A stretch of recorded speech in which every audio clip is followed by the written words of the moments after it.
अनपढ़ बहू, एक पारिवारिक कहानी। आशीष कारगिल की वादियों में एक सिपाही के रूप में तैनात था। वह अब की बार छुट्टियों में अपनी बहन के पास में गांव में आया हुआ था। वह गांव में आकर उसे अपने बचपन की यादें ताज़ा हो गई। वह हर साल अपनी बहन के यहाँ कुछ दिन के लिए आता रहता था। अभी तक उसकी शादी भी नहीं हुई थी। एक दिन उसने गांव में एक लड़की देखी। वह लड़की उसकी बहन के पड़ोस की थी। वह लड़की इतनी सुंदर थी कि उसको देखकर उसने अपनी बहन को कहा कि तुम इस लड़की से ही मेरी शादी की बात चलाना, क्योंकि इस लड़की से सुंदर मुझे कोई नज़र नहीं आती। आज उसकी बहन ने उसका रिश्ता उसी लड़की से करवाने के लिए उसने अपने भाई को अपने गांव बुलाया था। वह अपनी बहन के घर पहुंचकर अपनी बहन को बोला कि इस लड़की के माँ बाप से तुमने मेरी शादी की बात की। उसकी बहन बोली, हाँ, मैंने इसके घर वालों से तुम्हारी शादी की बात चलाई है। यह लड़की हमारी जात की नहीं है। वह बोला, मुझे जात वात से कुछ नहीं लेना। उसकी बहन बोली, उसके पिता के पास देने के लिए इतना दहेज भी नहीं है। वह अपनी बहन को बोला, बहना, मुझे दहेज वहेज से कुछ नहीं लेना देना, क्योंकि यह मुझे इतनी पसंद आई है कि वह चाहे किसी भी जाति की हो, मुझे कोई फर्क नहीं पड़ता है। उसकी बहन बोली, मेरे भाई, उस लड़की के 5 भाई बहन हैं। वह एक गरीब परिवार से संबंध रखती है। एक महत्वपूर्ण बात जो मैं बताना भी भूल गई, यह लड़की अनपढ़ है। इसके माता पिता ने स्कूल में नहीं भेजा। यह लड़की इतनी सुंदर है कि कोई भी लड़का इसकी सुंदरता पर मोहित हो जाए। वह अपनी बहन से बोला, मेरी बहन, मुझे तो सुंदर बीवी ही पसंद है। अपने दोस्तों के साथ इसे कैसे मिलवाना है, इसे सारे कायदे कानून मैं इसे सिखा दूंगा। मुझे इससे कोई फर्क नहीं पड़ता। इसके बावजूद भी मैं इससे शादी करने के लिए तैयार हूँ। अपने भाई की बात सुनकर उसकी बहन हैरान रह गई। वह सोचने लगी कि मेरा भाई कितना दिलेर है। उसने रुचि के माता पिता को बुलाया। उन्होंने इतना अच्छा लड़का देखकर कहा, हमें भला शादी से क्यों इनकार होने लगा? हमें रिश्ता मंजूर है। एक शर्त पर हमें यह रिश्ता मंजूर है। हमारे पास अपनी लड़की को देने के लिए दहेज नहीं है। उसने उनके मम्मी पापा को कहा कि कल शादी के लिए अच्छा मुहूर्त है। आप हम दोनों की कल ही शादी करवा दो। अभी मुझे भी छुट्टी है, क्योंकि ना जाने मुझे कब युद्ध क्षेत्र से बुलावा आ जाए। इसलिए मैं चाहता हूँ कि अपनी शादी के पश्चात अपने बूढ़े माँ बाप की इच्छा को अवश्य ही पूरी कर दूँ। लड़की वाले भी मान गए। उन्होंने दूसरे ही दिन आशीष और उनकी शादी कर दी। उसने अपनी बहन को गले लगाया और कहा, अगले साल मैं फिर आपके पास आऊँगा।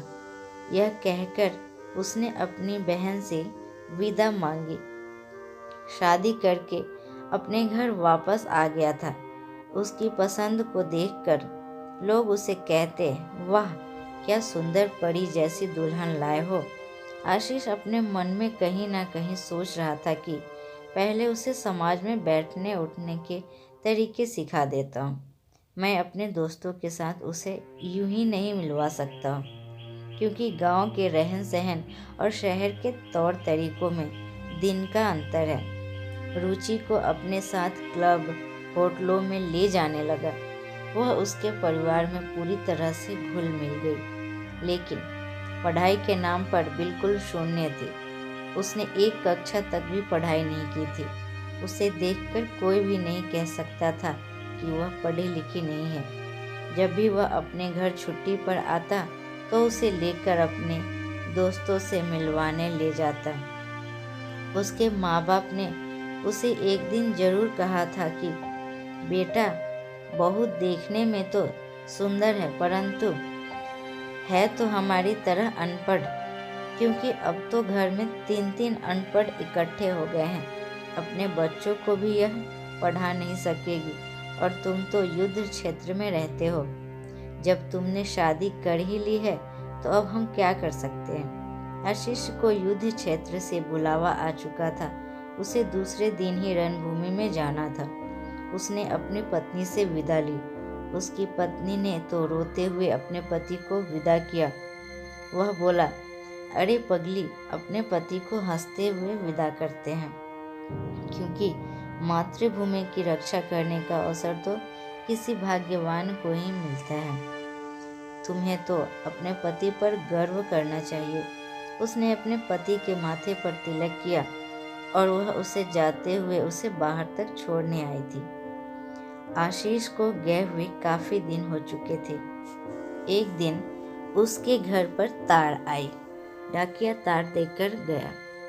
जब उसने तार शब्द सुना तो वह जोर जोर से रोने लगी, और रो रो कर उसने अपने सास ससुर को कहा कि शहर से तार आई है। वह फूट फूट कर रोने लगी। उसको रोता देखकर उसके ससुर भी रोने लगे।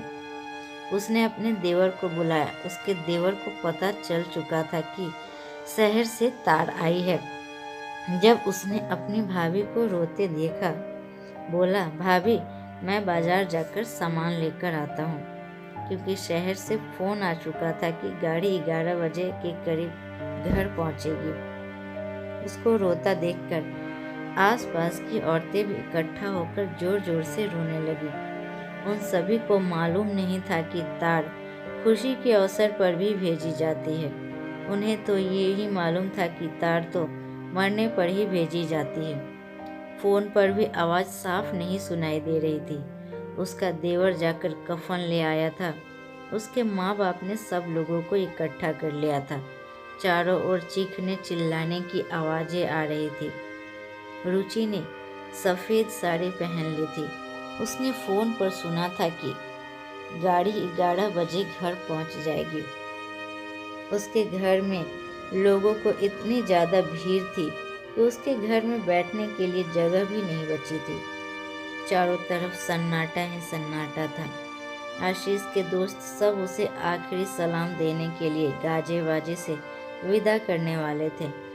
11 बजे के करीब एक पुलिस की जीप उनके घर के पास खड़ी थी।